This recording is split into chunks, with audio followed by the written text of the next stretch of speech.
2번. 1번 하고 나니 갑자기 걱정이 좀 듭니다. 이 속도로 해서 과연 오늘 다 할 수 있을까? 오늘 밤새야 될 것 같은데. 자, 가보죠. 갈 때까지 가봅시다. 특강이니까. 알겠죠? 자, 두 번째. 자, 막스 웨버에 의한 이상적 관료제의 구조적 특성의 관료의 권한과 직무의 법규약 관례에 의해서 규정한다라고 했었는데, 그러면 바로 이 문제를 토대로 해서 우리가 이 관료제라는 걸, 관료제라는 걸 좀 보고 가셔야 되는데,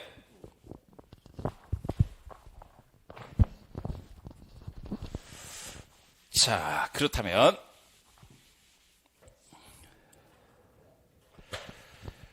이 관료제라는 개념도 행정학에서 뿌리를 두고 있는 건데 경찰에서 그냥 끌어들여서 사용하고 있는 거죠. 그러면 자, 이 관료제가 어떤 모습을 갖고 있는 거냐면 이 관료제를 가장 모형 이론 모델로 잡은 사람이 이 웨버라는 이 아저씨입니다. 막스 웨버라고 불려집니다. 베버라고도 불리고 하고 웨버라고 부르고 이 인물은 대표 인물이죠. 그래서 이런 중요 인물은 알아두는데 그럼 이 웨버가 처음에 고안했던 건 어떤 거냐면 그 당시 1800년대에 관료제라는 제도를 고안하면서 세 가지 모델을 잡습니다.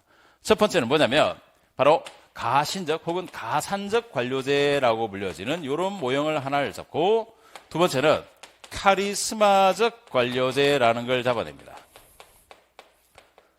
그리고 세 번째가 합법적, 이상적 혹은 합리적 관료제, 합법, 합리. 요렇게 세 가지 모델을 제시하는데 그 중에서 웨버가 제일 좋다라고 지적한 게 뭐냐면 이 녀석이에요. 바로 합법적 관료제. 그래서 이게 앞으로 우리 인간들이 관료제를 만들어갈 때 지향해야 될 이상적인 아주 바람직한 아이디어란 타입이다라고 해서 이걸 이상적 모형으로 잡은 겁니다. 나머지들은 뭐가 문제냐?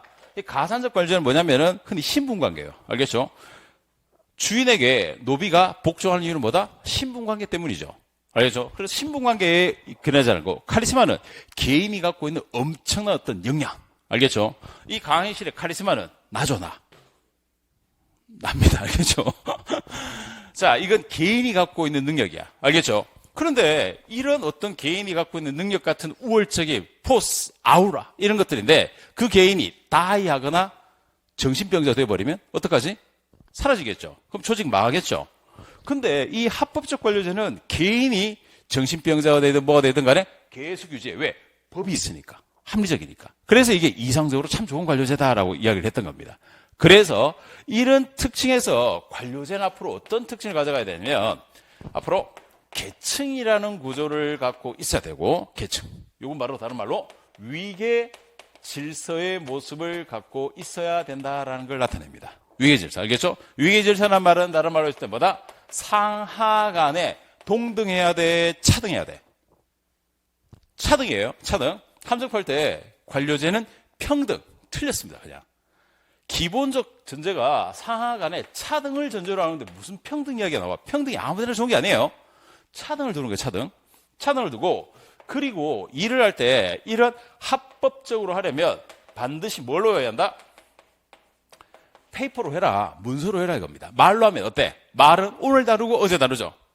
여러분처럼 내일 특강 꼭 참석할게요 쌤 하고 안 오죠. 말뿐이잖아. 알겠죠? 아예 페이퍼에다가 내일 특강 참석할 겁니다 하고 확약서를 받아버려야 되는 건데 그러면 누나도 왔겠죠. 페이퍼라고 합니다. 페이퍼로. 알겠죠? 그럼 왜 이렇게 차등을 두고 문서를 두고 이렇게 할까? 이유는 뭐냐면 안정화시키려고 하는 거예요. 목적이 들쑥날쑥한 게 아니라 안정적으로 일을 하도록 하는 겁니다. 여기에 또 하나 중요한 게 그러면 일은 누가 하죠? 사람이 합니까? 조직이 합니까? 사람이에요. 사람이 하는데 안정적으로 하기 위한 제일 대표적인 방법이 뭐가 있냐면 사람에게 있어 제일 문제가 뭐야? 여러분도 제일 공부할 때 문제가 뭡니까? 감정이 문제예요. 알겠죠? 쌤, 오늘 눈이 오니까 갑자기 센치해져요. 어우, 저는 눈을 맞고 싶어요. 샬랄랄라. 미쳤죠? 감정이 폭발한 겁니다. 알겠죠? 감정이 수험생에도 제일 적입니다. 일을 할 때 그런 감정적 요소에 의하지 않고 똑같이 안정적으로 하려면 이걸 좀 어려운 말로 impersonality라고 해서 비정의성이야. 정의성. 자, 이게 뭐냐면 감정과 의리. 김보성 나쁜 놈이에요. 알겠죠? 의리 필요 없습니다. 관료가 일을 할 때는 의리 필요 없고 감정 필요 없고 뭐다? 딱 어떻게 보면 냉정한 관점에서 일을 하라 이겁니다. 그래야만 안정적으로 일을 할 거니까. 이러한 것들을 토대로 해서 이제 업무를 분업화시켜주고 전문화시켜주고 지휘보고책을 만들고 이게 관리 특징 답니다. 그러면 이제 시험에서 뭘 자꾸 건드냐면 이거죠. 안정적으로 하려면 개인에 대한 카리스마 안 맞아. 가산적 관리제 안 맞습니다. 뭐 법에 의해서 하라 이겁니다. 법에. 그 법에 의한 것이고 그걸 하려면 바로 뭐다? 이런 감정적 요소라든가 이런 걸 빼고 구두 안 좋아요. 문서에 의해서 하라 이겁니다. 문서에 의해서. 알겠죠? 그리고 할 때 혼자 하지 말고 상하 간에 계층 간에 정확한 체계 속에서 감시 감독 받으면서 하라 이겁니다. 그래야만 안정적으로 할 거니까. 그래서 시험 지문에는 뭘 낼 거냐면 관료제 하면은 안정적이다라는 특징과 더불어서 일을 할 때 이런 감정이라든가 다른 요소에 의해서 휘말리지 않아야 된다는 걸 출제는 묻고 싶은 거예요. 그래서 자 1번 보세요. 막스 베버의 이상적 관료제. 그럼 이상적이구나가 아니고 여러분이 기억하셔야 될 건 뭐다? 법이야. 법이라고 적으세요. 이상적 관료제에다 법, 합법 딱 적어두세요. 합법, 합리. 그럼 합법성 속에서 구조적 특징으로서 관료의 권한과 직무의 법규 나왔죠. 근데 관례야. 관례는 뭐죠? 법이 아니죠. 그렇죠. 관례는 뭐야? 이건 비합리적인 겁니다. 관습, 관례는 비합리적이잖아. 그래서 우리가 관습과 관례를 타파하고 합법적인, 합리적인 세상으로 나아가려고 문명을 이렇게 쌓아왔잖아, 인류가. 그렇죠. 그래서 여기 관례에 의해서 규정한다. 틀렸습니다. 이게 틀린 거야. 알겠죠? 그럼 이렇게 바꾸면 어떨까? 자, 보세요. 2번 집을 제가 즉석에서 바꿔볼 겁니다. 분광성 넘보세요. 자, 웨버의 이상적 관료제의 구조적 특징에서 관료의 권한과 직무의 법규는 개인의 우월적 카리스마에 의해서 규정한다. OX, X예요. 틀린 겁니다. 알겠죠? 그럼 이런 건 어때? 관료가 일을 하는 데 있어서 친한 친구가 왔기 때문에 정의로운 감정에서 약자를 도와주기 위해서 열심히 일을 잘했다. OX, X야. 알겠죠? 이런 형태로 파생시키면 다 틀린 겁니다. 이건 외부의 관료제를 제대로 알고 나면 쉬워집니다. 이렇게 해서 외부의 관료제를 끝내면 돼요. 됐나요? 네. 자, 그렇게 해서 법규에서 규정돼야 된다는 점. 그래서 거기서 파생돼서 여러분이 알아두셔야 될 것은 이 비정의성, 감정과 정서에 휘말리지 말아야 된다는 것. 그리고 페이퍼, 문서로 한다는 것. 그리고 사하 간에 위계 질서를 둔다는 점. 이런 것들을 꼭 참고로 확인하고 계셔야만 됩니다.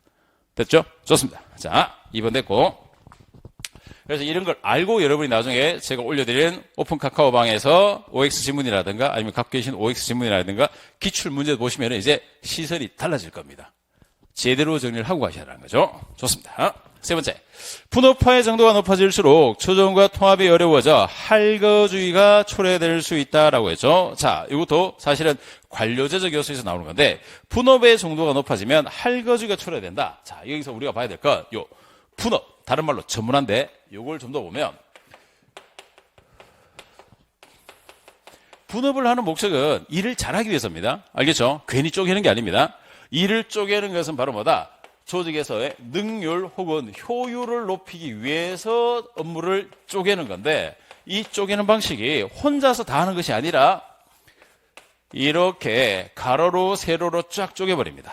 그러니까 동료와의 일을 나눠서 하고 상하 간의 일을 나눠버리고 이걸 이제 수직적 전문화, 분업화, 수평적 분업 전문화라고 어려운 말을 써주는데 여기까지는 모른다 하더라도 어쨌든 분업은 분명히 쪼개는 겁니다.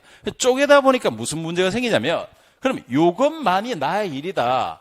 A라는 일은 요거, B라는 일은 요것인데 그럼 C와 A는 난 모르겠다. 나 B 이것만 할 거야 라는 형태로 가버리게 되면 이걸 뭐라 부르냐? 조직적 차원에서 할거주의라고 불러줍니다.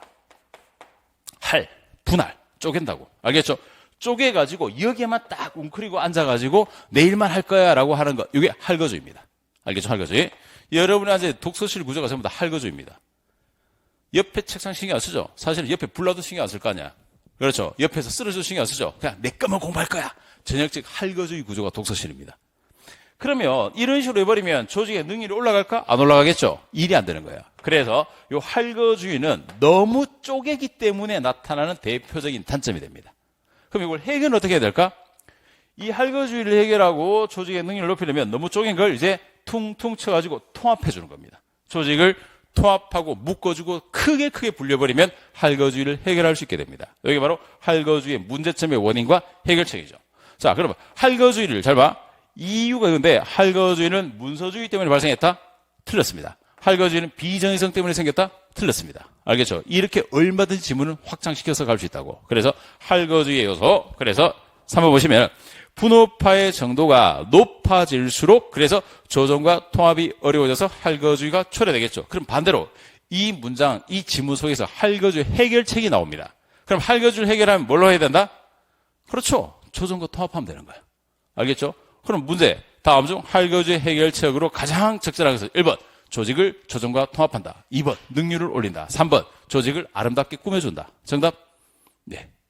알겠죠? 조정과 통합입니다. 그래서 그냥 맞았다 틀렸다 이렇게 지나가는 것이 아니라 여기서 왜 이게 중요하고 이유가 뭐고 왜 이런 문장을 쓰고 지문이 어떻게 되는가를 정확하게 보시면은 하나가 일당백입니다. 하나하나 지문들이 전부 다 여러 개의 가치로 확장될 가능성이 굉장히 커지는 거죠.